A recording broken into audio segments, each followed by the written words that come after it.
Pregnant অবস্থায় নিজের স্বামীর সঙ্গে নিজের বোনের মতো বিশ্বাস করা বেস্টফ্রেন্ডের পরক্রিয়া দেখে মুহূর্তে স্তব্ধ হয়ে গেল কুহু। আপন বলতে এই মানুষ দুজনকেই চিনত সে। একজন ছিল তার জীবনের ভালোবাসা, আরেকজন শৈশবের নিঃস্বার্থ বন্ধু। যখন একে একে সবাই সম্পর্কের বন্ধন ছিন্ন করে দূরে সরে গিয়েছিল, তখনও এই মেয়েটাই তার হাত শক্ত করে ধরে রেখেছিল। স্কুল জীবনের একমাত্র বান্ধবী, যাকে কুহু নিজের বোনের চেয়েও বেশি বিশ্বাস করত, সেই বিশ্বাসের মানুষটি আজ তার সবচেয়ে বড় বিশ্বাসঘাতক হয়ে দাঁড়িয়েছে। দরজার ওপাশে দাঁড়িয়ে গুমরে কেঁদে উঠল কুহু। এই মুহূর্তে কি করবে, কি বলা উচিত, সব কিছু যেন ভুলে গেছে সে। কাঁপতে থাকা হাতে দরজা ঠেলে আবারও ফাঁক দিয়ে তাকাতেই সেই নির্মম দৃশ্যটা স্পষ্ট হয়ে উঠল। একই বিছানায় অত্যন্ত ঘনিষ্ঠ অবস্থায় রয়েছে দুজন মানুষ, তার স্বামী, তার সবচেয়ে বিশ্বাসের মানুষ। এরপর আর নিজেকে সামলাতে পারল না কুহু। কোনো দ্বিধা না করেই দরজা ঠেলে ভেতরে ঢুকে গেল। কুহুকে দেখেই জিসান তড়িঘড়ি করে তরিকে সরিয়ে উঠে দাঁড়ালো, দ্রুত শার্টটা গায়ে চাপিয়ে নিল। অথচ কুহু তখনও দরজার সামনে পাথরের মূর্তির মতো দাঁড়িয়ে, যেন বুঝতেই পারছে না এই মুহূর্তে তার কি করা উচিত। জিসান নিজেকে যতটা সম্ভব স্বাভাবিক রেখে বলল, তোমার ঘুম ভাঙল কখন? কুহুর ঠোঁটের তিক্ত হাসি ফুটে উঠল। অনেক আগেই। ঘুম না ভাঙলে তো জানতেই পারতাম না। আমি ঘুমিয়ে পড়লেই তোমরা কি করো? ছি, নিজের উপরেই ঘৃণা হচ্ছে। কেন করলে এমন আমার সঙ্গে? আমার কি এমন কমতি ছিল? জিসান, কি পাওনি আমার মধ্যে যে তোমাকে অন্য একজনের সঙ্গে সেই সুখ খুঁজতে হলো? কুহু, শান্ত হও। আমাদের মধ্যে তেমন কিছু নেই, কিছু নেই। কুহুর কণ্ঠ কেঁপে উঠল। তাহলে এতক্ষণ যা দেখলাম সেগুলো কি? আমার চোখে মিথ্যে বলছে?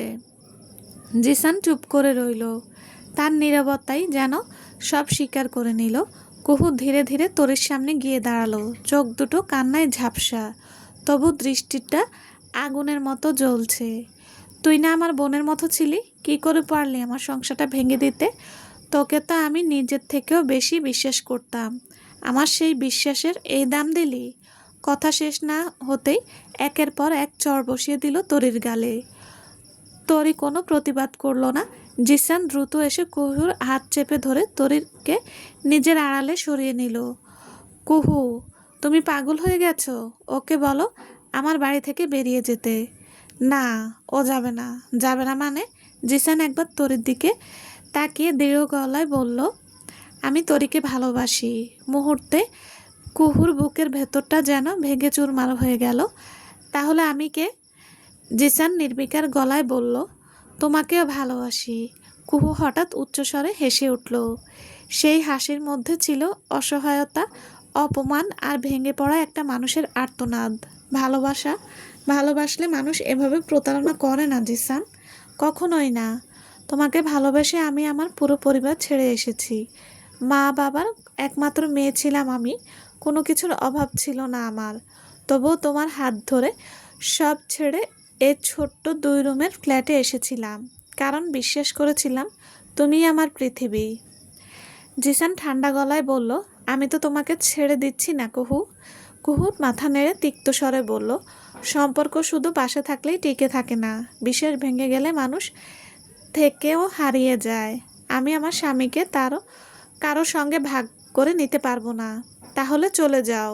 জিসানের কথাটা শুনে কুহুর ভেতর বুকটা মোচড় দিয়ে উঠল। কোথায় যাব আমি? তোমার হাত ধরতে গিয়ে যে নিজের সব দরজা আমি নিজেই বন্ধ করে এসেছি। কুহু, স্টপ দিস। আমি আর পারছি না। এই ইমোশনাল ড্রামা বন্ধ করো। তোমার যখন কোথাও যাওয়ার জায়গা নেই, তখন তুমি এই বাসাতেই থাকো। আমি তরিকে নিয়ে চলে যাচ্ছি। কুহু মাথা নেড়ে পেছাতে পেছাতে বলল, না, কোথাও যাবে না তুমি।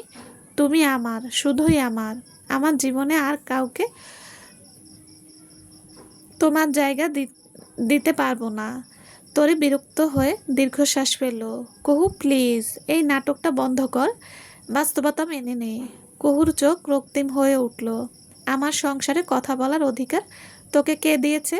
তরি তাচ্ছিল্যের হাসি হেসে বলল, তোর সংসার, যে সংসারের মানুষটাই আর তোর নেই, সেখানে আবার কিসের সংসার? কথাটা যেন ধারালো ছেলের মতো বিদ্ধ করলো কুহুকে।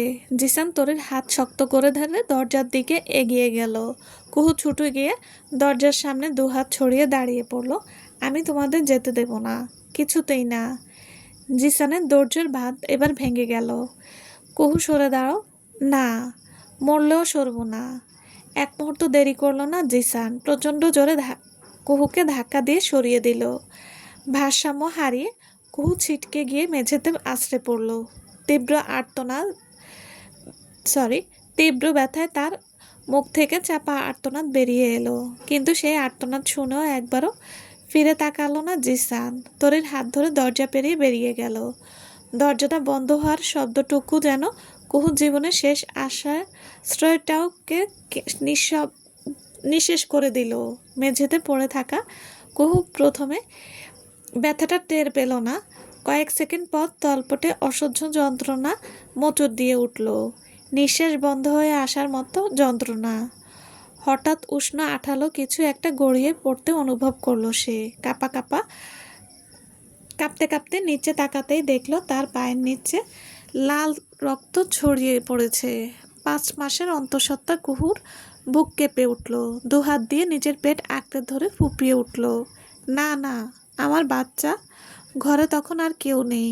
যে মানুষটার হাত ধরে সে নিজের পরিবার ছেড়েছিল, সেই মানুষটাই তাকে এই অবস্থায় ফেলে চলে গেছে। অবসরে আসা শরীরটা টেনে হিঁচড়ে কোনো মতে দরজা পর্যন্ত পৌঁছালো কুহু। প্রতিটা ইঞ্চি পথ যেন মৃত্যুর সঙ্গে লড়াই। সারা ফ্লোরে রক্তের দাগ রেখে পাশের ফ্ল্যাটের দরজায় দুর্বল হাতে কড়া নাড়ল। আপু, দরজাটা খুলুন প্লিজ।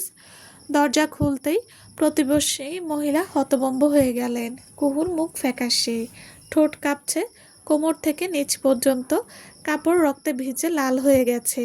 কুহু কাঁদতে কাঁদতে তার হাত আঁকড়ে ধরল। আমাকে বাঁচান প্লিজ, আমার বাচ্চাটাকে বাঁচান। আমি আমার বাচ্চাকে হারাতে চাই না। মহিলার বুক কেঁপে উঠল। তিনি দ্রুত কুহুকে জড়িয়ে ধরে দাঁড় করানোর চেষ্টা করলেন। হে আল্লাহ! কুহু, এ কী অবস্থা তোমার? কি হয়েছে? এভাবে রক্ত পড়ছে কেন? তোমার স্বামী কোথায়? কুহু যন্ত্রণায় কুকড়ে গিয়ে কাপা গলায় বলল, আগে আগে আমাকে হাসপাতালে নিয়ে চলুন, খুব কষ্ট হচ্ছে। আমার বাচ্চাটাকে বাঁচান। প্রতিবেশী ভদ্রমহিলা আর এক মুহূর্ত দেরি করলেন না। নিজের স্বামীকে সঙ্গে নিয়ে দ্রুত কুহুকে গাড়িতে তুলে হাসপাতালে রওনা হলেন। পুরো পথ জুড়ে কুহু যন্ত্রণায় কুঁকড়ে যাচ্ছিল।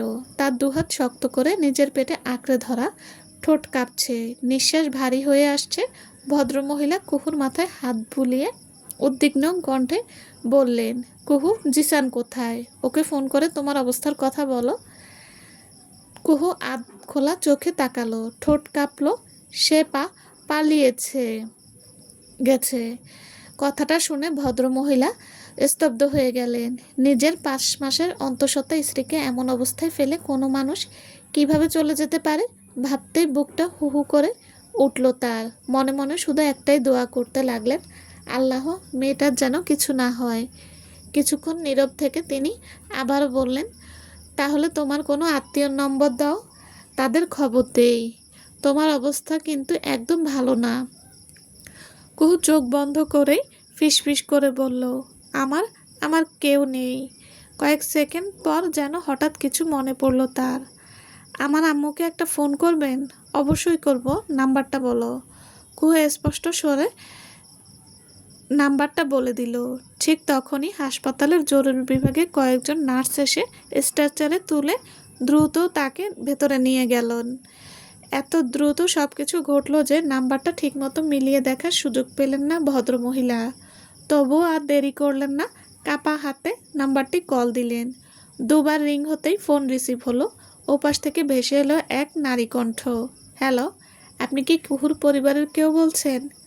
কয়েক সেকেন্ড নীরব থেকে ওপাশ থেকে নারী গম্ভীর কণ্ঠে বললেন, আমাদের কোনো মেয়ে নেই, সে তো 7 মাস আগেই মারা গেছে। কথাগুলো প্রতিটি শব্দ জমাট বেঁধা, অভিমান স্পষ্ট। ভদ্রমহিলা বুঝে গেলেন ফোনটি সঠিক জায়গাতেই এসেছে। তিনি শান্ত গলায় বললেন, শুনুন, এখন অভিমান করে থাকার সময় নয়। আর যদি রাগ ধরে রাখেন তাহলে হয়তো সারা জীবনের জন্য মেয়েকে হারাবেন। কুহুর অবস্থা খুবই সংকটজনক। 5 মাসের অন্তঃসত্ত্বা ও, প্রচুর রক্তক্ষরণ হচ্ছে, আর ওর স্বামী এই মুহূর্তে ওর পাশে নেই। কথাগুলো শুনে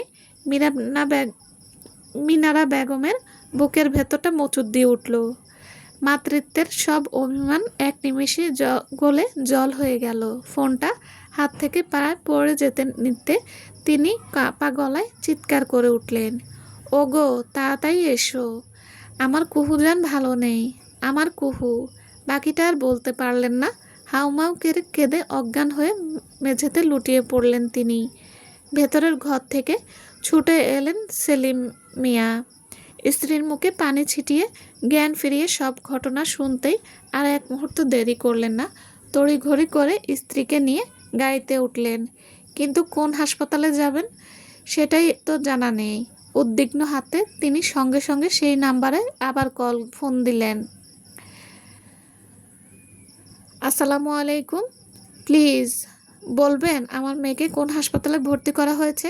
ওপাশ থেকে উত্তর এলো, রাজশাহী মেডিকেল কলেজ হাসপাতালের জরুরি বিভাগে। আপনারা যত দ্রুত সম্ভব চলে আসুন। ডাক্তাররা চিকিৎসা শুরু করেছেন, তবে রোগীর অবস্থা এখনও আশঙ্কাজনক। প্রায় 1 ঘন্টার মধ্যে রাজশাহী মেডিকেল কলেজের হাসপাতাল জরুরি বিভাগের সামনে এসে থামল সেলিম মিয়ার গাড়ি। গাড়ি থামার আগেই দরজা খুলে প্রায় দৌড়ে ভেতরে ঢুকে পড়লেন মিনারা বেগম। কান্নায় তার চোখ দুটো ফুলে লাল। 7 মাসের অভিমান মুহূর্তেই মুছে গেছে। এখন তিনি শুধু একজন মা, যার বুক কাঁপছে সন্তানের জন্য। আমার মেয়ে কুহু কোথায়? আমার কুহু কোথায়?